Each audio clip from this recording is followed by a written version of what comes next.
Kansas City, how's it going? I couldn't be there this weekend. I'm speaking at the Austin Super Saturday today.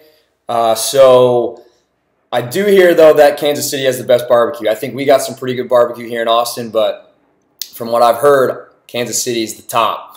So I'm going to have to come find out for myself sometime and hopefully hit one of these super weekends and get to hang with you guys. But Carrie asked me to make a little video for you guys to kind of talk about two things: mindset and skills. So two things I love talking about. I think that coaches do an unbelievably great job of overcomplicating this business. I think it's a pretty simple business. So I'm going to kind of talk about the two things that I always talk to my coaches about: mindset and skills. So mindset, for me, I'm always thinking kind of big picture. And so if anytime someone says, like, how do you create a really successful Beachbody business that's going to be a long-term successful business that's going to impact a ton of lives and help you create, all kinds of financial freedom in your life? The answer is pretty simple. Like, in one word, it's leaders. You just got to develop a few great leaders, just two or three really great ones. A couple of my mentors when I started said, find 5 great leaders. Find 5 people that believe in this company as much as you, that believe in these products as much as you, that believe in what we do as coaches as much as you, that want to create that freedom in their life as much as you. Those 5 leaders. And that's been an MO of mine since I started, 10 years ago. But really, I've found that once you find 2 or 3, it really starts to get things going. But the catch is that those 2 or 3 people you want on your team are usually people that are going to kind of sit back and watch you for a while. They're asking themselves 2 things. 1, are you serious about this? And 2, is this a real business? And a lot of times they're probably doing pretty well with whatever else they're doing in life. So they're not jumping into everything that's thrown their way. They're going to take your invite, consider it, and then they're going to sit back and watch you for a while to see how serious you take this business. That's the catch. And I think that's the biggest thing that tripped me up as a new coach my first few years. It's the biggest thing I think that trips other coaches up, is that you expect people to say yes when you ask them to join you. You're like, you sign up as a coach and you're like, I just know they're going to want to do this. Why would they not? And when they say no, you get discouraged. And then you might not do the things you need to do to allow them to watch you long enough for them to be like, okay, now I want to do this because I trust that this is a real business because they've been doing this for 6 months, a year. So how many of you guys are visual learners? I'm guessing that Carrie's a visual learner. Where's Carrie? Is Carrie around there somewhere? All right, there she is. So I'm a visual learner. Have any of you guys ever tried to run up an escalator that was going down? Like at the mall, the metal stairs. Like, you ever tried to run up the down escalator? How many people? Okay, a couple hands going up there. I used to do this when I was a kid, when my grandma would take me to the mall, or my mom, just to see if I could do it, just for fun, and I still do it sometimes, to be honest. I've actually recorded a couple videos like on the escalator, running up the down escalator. But this is what I call the escalator mindset. It changed everything once I understood this, and I see it change coaches' businesses once they get this. So when you try to run up a down escalator, you're excited, right? You're like, I'm going to do this. You start a business, right? You're like, I'm going to do this. You're inviting. You're posting on social media. You're sharing what you're doing. You're talking to people. You're connecting with people.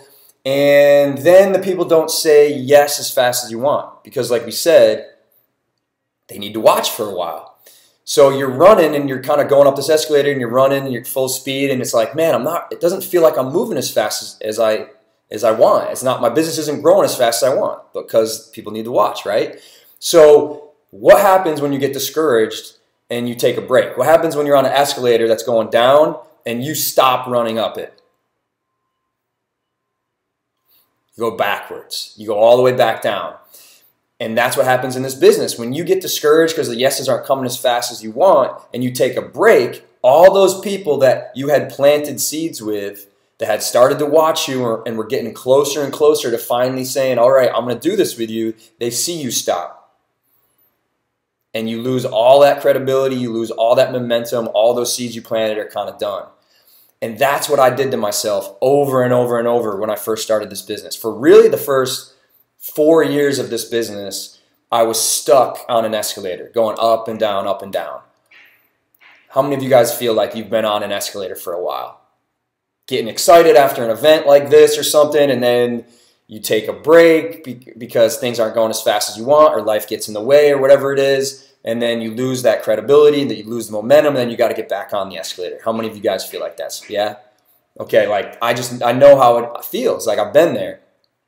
You just got to understand that you might not feel like it, but it's just inevitable that if you stay on that escalator long enough and let people watch you long enough, it's inevitable that some people are going to start to get on board with you. And it's inevitable that you're going to find those 2 or 3 people that get this as much as you get this and want to run with you as much as you want to run with this thing. And then it's going to take them a little bit of time to get their momentum and get their 2 or 3 people. But if you stay on this escalator long enough, it's inevitable. I like that word. I say it all the time, like hashtag. We say it on our team all the time, hashtag inevitable. I'm sure Carrie's heard me say that a million times. Hashtag inevitable. I don't have any tattoos, but if I did, it'd probably be hashtag inevitable. That's just, when I got back on the escalator for that last time after going up and down, I got back on, I said, I'm not getting off this thing. I'm not getting off this escalator again. Because the things I'm doing every day are making me a better person. I'm reading personal development, doing my workouts, I'm eating right, I'm showing up on social media, I'm putting good things out there. It's making me a better person. It's having an impact on other people. Why would I stop that? Even if people aren't saying yes as fast as I want, why would I stop that? I got back on the escalator. I said, I'm not getting off it this time. And I knew that it was inevitable I was going to find a couple good people that wanted to do this with me. I just knew it. I knew it in my gut. So that's something you got to ask yourself and ask your coaches is, on a scale of 1 to 10, where is your feeling of inevitability, that it's just inevitable that you're going to find those 2 or 3 leaders that want to rock this thing with you if you stay on the escalator long enough and allow them to watch you long enough to prove to them that this is a real business and that you're serious about this. On a scale of 1 to 10, how much do you just know in your gut that that's just an inevitable thing? Okay, really hammered home the mindset piece, the escalator mindset. The second thing is the skills. But if you don't have the mindset, the skills don't really matter. The mindset's 80% of it. The skills is the 20% piece, because this isn't a rocket science business. It's a pretty simple business if you have the right mindset. But now let's talk about the 5 skills, because a lot of times coaches look around and they might be thinking to themselves, I don't really know if I know everything that I need to know, and they're looking over here and that person's doing something a little different, that person over there is doing something even different, and you start kind of just second guessing yourself. So what I do is I tell my coaches, like, if you can just master these 5 skills, don't look around and second guess yourself. Just if you can master these 5 skills and get really good at these things, you're going to crush this business. And a lot of times, a lot of my coaches say to themselves, like, okay, but what if I get a coach? I don't even know what I'm doing. How am I supposed to train a coach? Help your coaches get really good at these 5 skills, and they're going to crush this business too. So what you can do is pull out a piece of paper real quick, or on your phone or something. I like pen and paper. I'm a pen and paper guy. I just think when you put pen to paper, like, things happen. But we're going to do a little thing here. So you're going to grade yourself on a scale of 1 to 10 of where you feel you are with each of these 5 skills. And this is something you can do with your coaches too. And this is something I do with my coaches, my coaches' coaches, and my coaches' coaches when I talk to them. Like, this is something that I think is really helpful to pinpoint where things are off, and then they can fix it. So skill number 1 is sharing your journey on social media. So you better be on a journey, right? This is the escalator part, like sharing your journey on social media, being on that journey and sharing it and allowing people to watch you long enough for them to say, okay, now I'm ready to do this. And a lot of times they're going to have to watch you for 6 months, a year, sometimes 2 years, sometimes 3 years. One of the top coaches on our team, on Team Boom, is my sister Amy Reelman. Well, now she's married, so it's Ecker. But she had to watch me for 2 or 3 years before she finally said she wanted to do it. Now she's super successful elite coach and all that. But you got to share your journey on social media, and you got to just get good at sharing that journey on social media. So tell yourself, write that down on a scale of 1 to 10. Where do you feel you are at doing a good job of sharing your journey on social media? Let's go ahead and write that down. Skill number 2 is finding and connecting with people. Getting more eyes on your journey. Because you could be great at sharing your journey, but if it's the same 2 people liking your posts every day, it's probably not going to work out. So skill 2 is finding people and connecting with people, gaining that audience, getting more eyes on your journey. I'm not talking about inviting people. I'm just talking about connecting with people, like asking them questions. People like people that are interested in them. So just connecting with people, finding out where that commonality is with them, asking them questions, finding out if they have like a problem in their life or just something they'd like to improve in their life, then you can have a solution for it. But just finding and connecting. Where do you think you are? Scale of 1 to 10. Quickly write that down. Skill 3 is then the inviting piece. Inviting them to do a challenge group with you. And I think of that as just inviting someone to come to a party. Like, I don't have any fear when I'm inviting, because I'm just like, how would you ask someone to come over to your house for a Friday night party that you were throwing? Would you write this long thing to them? No, you just shoot them a text like, hey, I'm having a party Friday. Love it if you can make it. And then you wouldn't get upset that they didn't show up. You just want to, the worst thing is to forget to invite someone, and then they see you have this party going on and they didn't get the invitation to it. So on a scale of 1 to 10, where do you think you are with your inviting and following up? 1 to 10. Skill 4 is, okay, now they've said they want to do a challenge group. Now you got to give them an amazing experience. Hashtag give an amazing experience. That's another hashtag that we use all the time. And I think this is the foundation of the business. When you invite and they buy the challenge pack and you get your Success Club points and you get your commission, like, your job is not done. That's when your job starts.